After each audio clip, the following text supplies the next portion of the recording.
सदैव जाया करते थे।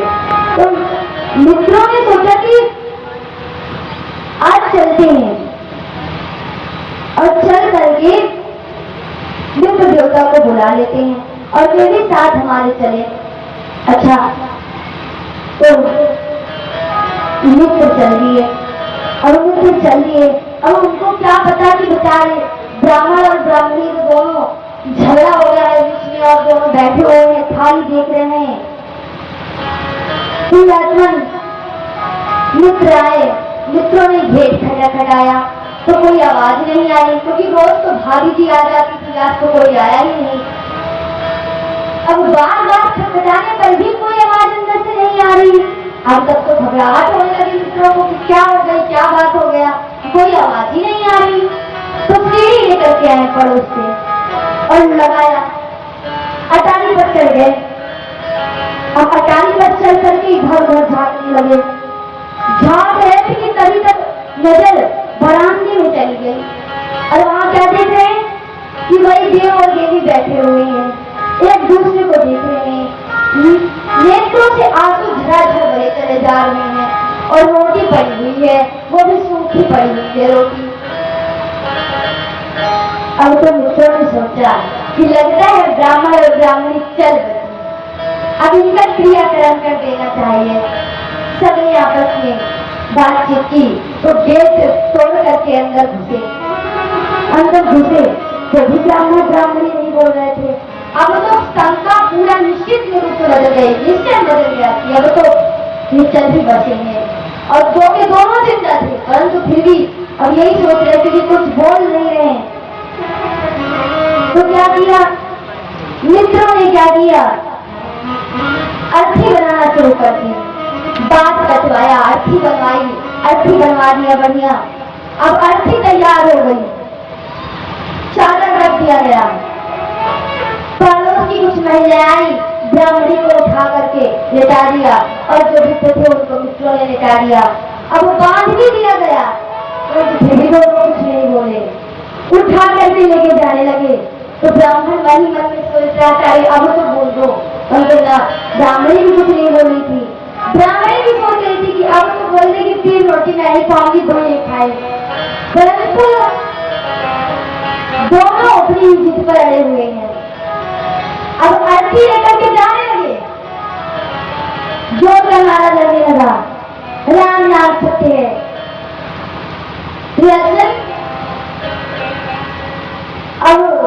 अब भी नहीं बोल रहे लोग के दोनों। अब तो शमशान घाट पहुंचते, शमशान घाट में पहुंच गए। शमशान घाट में पहुंचे, पहुंच गए, वहां पर चिता बन गई, चिता पे लिटाया गया। अब तो ब्राह्मणी डरने लगी कि अगर मैं नहीं बोली तो ये भी स्वाहा हो जाएंगे, मैं भी स्वाहा हो जाऊंगी। तो ब्राह्मणी गुस्से से दांत पीसती हुई, आंख लाल, बोली क्या, अरे दही की नाती दही खाएंगे, हम ना खा, और उठ करके चिता पर से बैठ गई।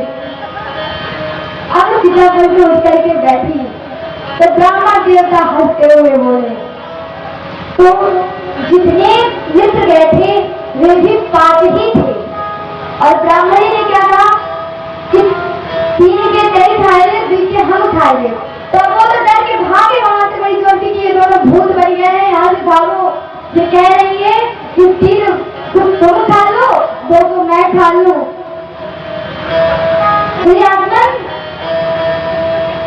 जो अहंकार होता है वो इसी प्रकार से मरी होता है, सदैव अपने ही। देखिए, जब बात सत्य रहो, सत्य के साथ रहो तो निश्चित रूप से मत झुको, परंतु यदि असत्य का साथ दोगे तो भगवान आपका साथ दोगे। तो कभी भी असत्य का साथ नहीं देना चाहिए। क्यों? क्योंकि बीज सभा में जब द्रौपदी का चीर हो रहा था तब भी किसी ने कुछ नहीं बोला था, उस समय असत्य हो रहा था। सदैव सत्य का साथ देना चाहिए, असत्य का नहीं। अब कई लोग सत्य को साथ देने वाले को भी अहंकार से जोड़ लेते हैं, परंतु अहंकार वायु होता है, जो स्तुति पर खड़ा रहता है वो स्तुति के लिए रहता है, परंतु जो अहंकार से युक्त होता है वे अपने ही मत में रहता है कि जिससे उसका निज स्वार्थ हो।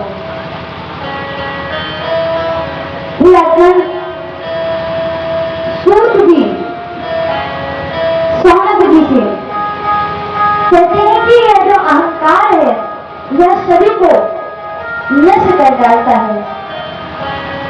क्या बता रहे हैं कि बड़ा भीषण युद्ध हो रहा था ब्रह्मा जी और विष्णु जी के बीच में, इतना भयानक युद्ध। इधर से विष्णु जी दर्शन चक्र चलाते थे तो ब्रह्मा जी भी अपना ब्रह्मास्त्र छोड़ रहे थे, अब इधर से ब्रह्मास्त्र जा रहा है, उधर से दर्शन चक्र आ रहा है, दोनों के बीच में भयानक युद्ध चल रहा था।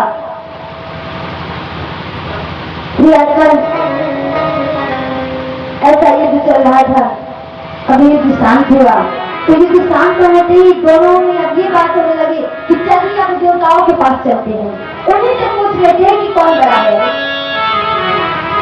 उनके पास भी गए, परंतु उसी समय क्या हुआ, सूर्य जी कह रहे कि उसी समय अचानक एक दिव्य तेज पुंज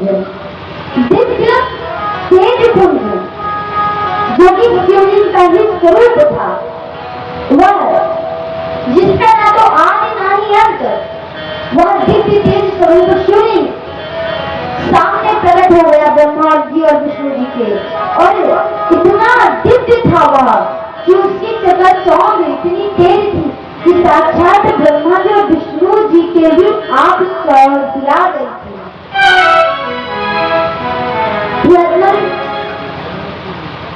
सदाशिव भगवान सदाशिव जो कि शिवलिंग रूप में अपने आप को विस्तार कर दिया और वहीं से भविष्यवाणी करते हुए क्या बोले कि हे पुत्रों, आप दो के दोनों ही मेरे पुत्र हैं, तो आप दोनों यह जो शिवलिंग है इस शिवलिंग की देखिए, हे विष्णु जी आप मेरे पैरों को ढूंढ कर आइए और हे ब्रह्मा जी आप मेरे मस्तक को ढूंढ के आइए। इस प्रकार शिवा भविष्यवाणी करके शांत हो गए। अब इतना सुनते ही ब्रह्मा जी ने कहा यह तो अच्छा मौका है, अब तो हम ये बता देंगे कि हम पूरे इस के करता धरता है।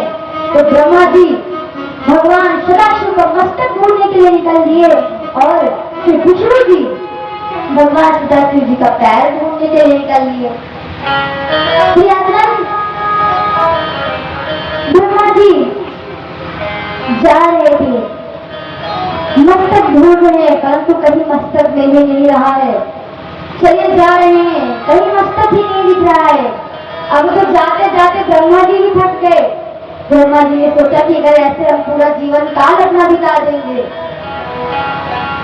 अगर ऐसे ही रहा तो हम तो अपना पूरा जीवन काल ही बिता देंगे, तो क्या किया जाए। ब्रह्मा जी ने तुरंत एक योजना युक्ति सोच गई। क्या सोची कि वहीं पर केतकी का पुष्प था, तो केतकी के पुष्प को पास में बुलाया। केतकी पुष्प ने कहा हे, अब जिसे हम रिश्वत देना कहते हैं, कुछ इसी प्रकार का भी कर्म कर रहे थे ब्रह्मा जी। ब्रह्मा जी ने केतकी को फूल को बुलाया, इधर आओ, देखो वेदों की रचना करता धरता हम ही है, हम ही वेदों को बनाते हैं। यदि तुम श्री सदाशिव से कहोगे कि ब्रह्मा जी ने आपका मस्तक ढूंढ लिया है, तो मैं तुम्हें वेदों में उच्च स्थान दूंगा, सदैव ऐसा लिखूंगा कि सदैव तुम्हें उच्च स्थान की प्राप्ति होगी। और तो वहीं पर एक परम पवित्र महिषी माता गौ जा रही थी। देखिए माता गौ माता जो है वो साक्षात माँ देवी का ही स्वरूप है। तो गौ माता जी, तो गौ माता को जानते हैं कि सनातन में गौ माता की सबसे ज्यादा पूजा होती है। तो गौ माता को ब्रह्मा जी ने इधर बुला दिया, इधर आओ गौ माता। गौ माता को बुला करके और उनको बुला करके गौ माता से क्या कहा कि हे देवी, आप तो सदैव सनातन में पूजनीय हैं, आप हमारी माताओं में सबसे उत्कृष्ट हैं। तो हे देवी, आप चल के उन सदाशिव से कहिएगा कि मैंने उनका मस्तक देख लिया है, उनके मस्तक को ढूंढ लिया है। अगर आप ऐसा करेंगी तो मैं आपको वेदों में सबसे उच्च स्थान दूंगा। अच्छा, जब इस प्रकार का ब्रह्मा जी ने कहा इस प्रकार से, तो केतकी के पुत्र ने भी हाँ कर दी और गाय ने भी हाँ कर दिया। अब गौ माता और केतकी को पुत्रों को लेकर के साथ में ब्रह्मा जी आ रहे थे कि इधर सदाशिव जिनका चरण छूने के लिए, चरण को स्पर्श करने के लिए, चरण को देखने के लिए श्री विष्णु भगवान नीचे गए थे, तो उनको कहीं चरण मिला नहीं। तो विष्णु भगवान वहां से वापस लौट आए और लौट आकर के वहीं पर विराजमान हुए और वहीं पर ब्रह्मा जी भी आकर खड़े हो गए। अब ब्रह्मा जी आए, ब्रह्मा जी बड़ा मुस्कुरा रहे थे, बड़े प्रसन्न हो रहे थे। वाह, आज तो हम बन ही जाएंगे कोई सृष्टि के कर्ता धर्ता। परंतु उनको क्या लगा कि शिव जी तो साक्षात सत्य स्वरूप है, शिव जी तो सभी जानते हैं। अब ये भी सोच करिए, ब्रह्मा जी बड़ा मुस्कुरा रहे थे, बड़ा मन बड़े प्रसन्न थे कि वाह वाह वाह, आज तो हम कर्ता के रूप में निष्कृष्ट हो ही जाएंगे। तभी तक शिव जी क्रोधपूर्ण भविष्यवाणी किए। क्या बोले कि हे ब्रह्मा, तुमने आज झूठ बोल करके केतकी के पुष्प और गौ माता को लेकर आए हो, यह ठीक नहीं है। उसके पश्चात क्या बोला शिव जी ने? उसके बाद शिव जी ने विष्णु जी को देखा, तो विष्णु जी को क्या नाम दिया? सत्यनारायण नाम दिया। सत्यनारायण नाम क्यों दिया? क्योंकि यही सत्यनारायण की कथा ही है। ब्रह्मा जी ने झूठ बोला, परंतु विष्णु जी ने झूठ नहीं बोला। तो भगवान सदा शिव से मिला हुआ भगवान का सत्यनारायण नाम है। बोले सत्यनारायण भगवान की यही वो सत्यनारायण की कथा है जिसे हम सब लोग करा रहे हैं, परंतु पूर्ण रूप से यह कथा भी श्रवण नहीं की जाती। श्री सदाशिव जो कि नारायण भगवान से प्रसन्न हो गए क्योंकि उन्होंने सत्य का साथ दिया, इसीलिए सदैव सत्य का साथ ही देना चाहिए। कभी भी अहंकार वश या अहम वश होकर के अपने आप को सर्वोत्कृष्ट नहीं समझना चाहिए। तो सत्य का साथ देते हुए नारायण जी, इसलिए उनका नाम सत्यनारायण रख दिया गया।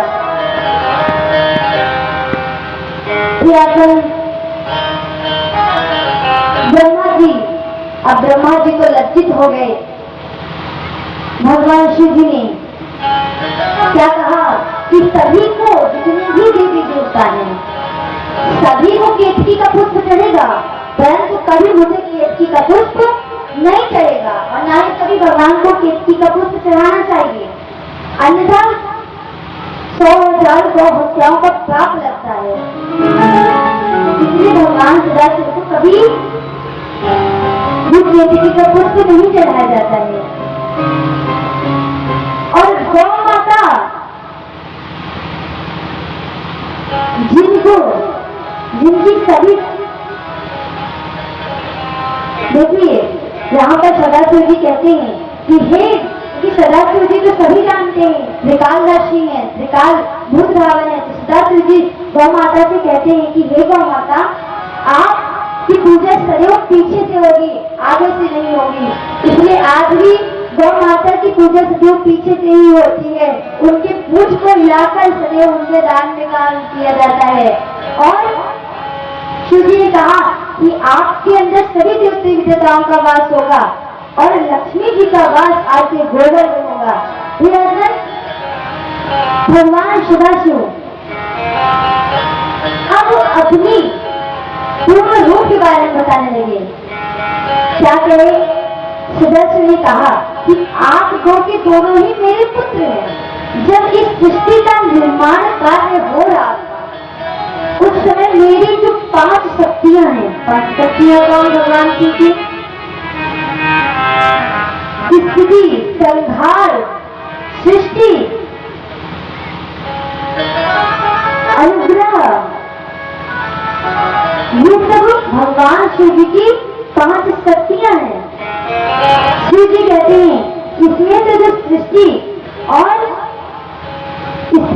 जो शक्ति है मैंने आप दोनों को दी है।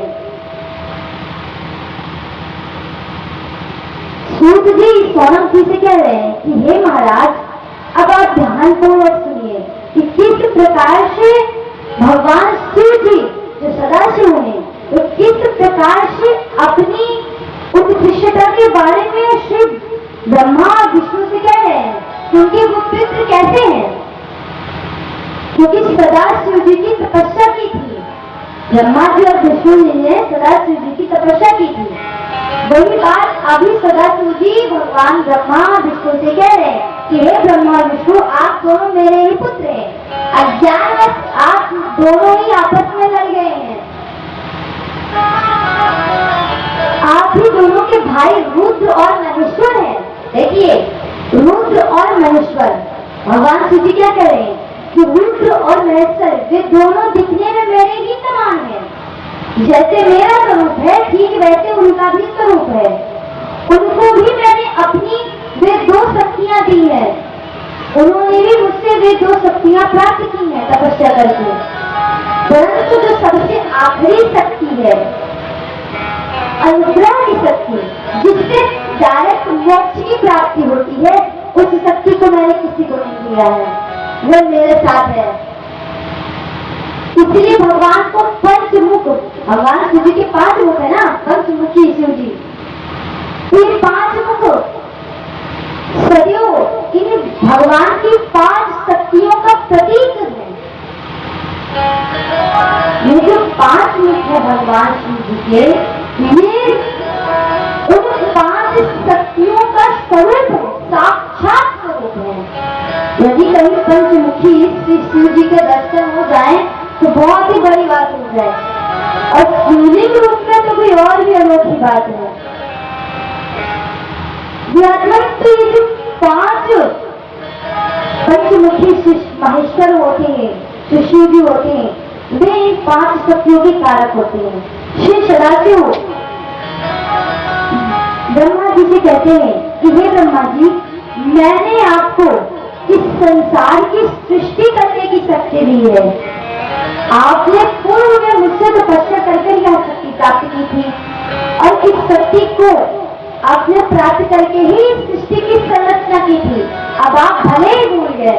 देखिए, जब व्यक्ति खुद तपस्या कर लेता है, खुद परिश्रम कर लेता है, और जब फल प्राप्त कर लेता है तो भगवान को ही भूल जाता है। दुख में सुमिरन सब करे, सुख में करे न कोई। जो दुख में सुमिरन करे तो जो सुख में सुमिरन करे तो दुख काहे को होए।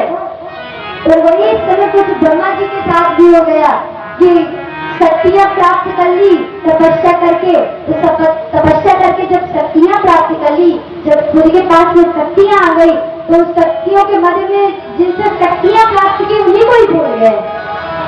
तो सदाशिव जी यही कह रहे हैं कि पूर्व में आपने तपस्या की थी।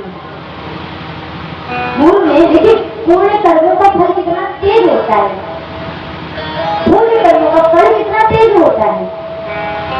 हम जितना भी पूर्ण करते हैं, अब हमें भले ही न समझ में आए, भले ही न दिखाई दे आपको से, परंतु वो एक एक करके जुड़ता जाता रहता है। और वही जब पूर्ण रूप से जुड़ जाता है तो जब उदित होता है तो इस सूर्य के प्रकाश की तरह उदित होता है।